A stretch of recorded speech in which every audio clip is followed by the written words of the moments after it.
SSC CGL 2026 की तैयारी कर रहा है, so I guess this video is gonna help you out. मैं अपने 25 का एसएससी सीजीएल का जर्नी आप लोगों के साथ एक छोटी सी स्टोरी के साथ शेयर करने वाली हूँ। And today let's get real and authentic.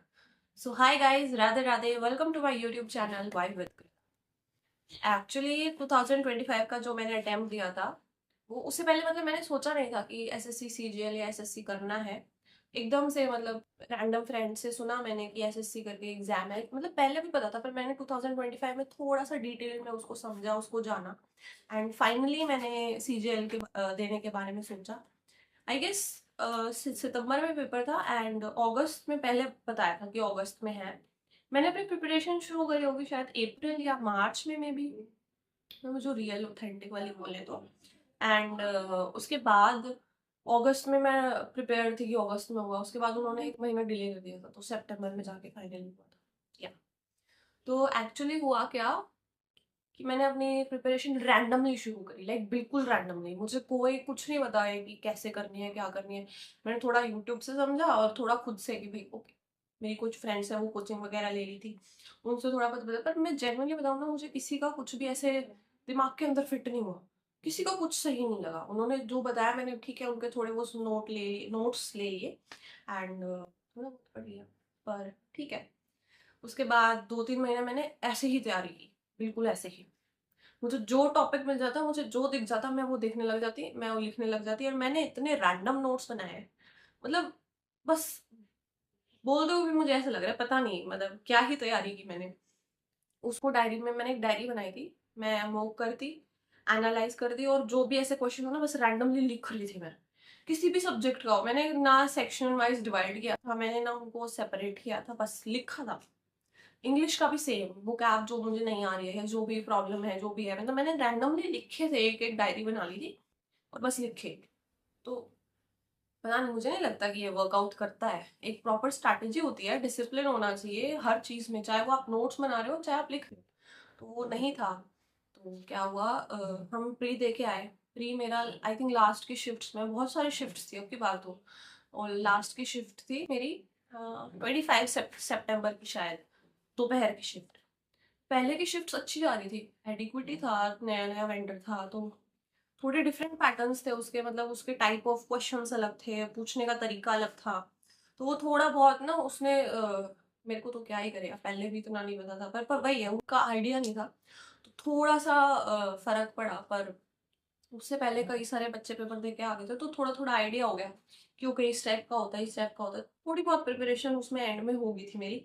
मुझे ऐसा लगता है कि थोड़ा लेट होने में मुझे प्री में थोड़ा फायदा मिल गया। और उसके बाद क्या हुआ था कि रिजल्ट आंसर की आ गई थी। आंसर की मैंने बहुत, इन्होंने रैंडम क्वेश्चंस मेरे गलत कर रखे थे बहुत। आई थिंक 5 6 7 8 क्वेश्चंस थे और मेरी शिफ्ट आई थिंक इजी वाली थी, क्योंकि मुझे उससे पता चला मेरी नॉर्मलाइजेशन बहुत कम होती। मेरे रो मार्क्स आई थिंक 155 थे और नॉर्मलाइज होकर पता नहीं 139 या 140 कुछ हो गए थे। तो इस वजह से मुझे पता था कि बहुत आसान शिफ्ट थी यार, ये तो पता ही नहीं क्या क्या सिस्टम है।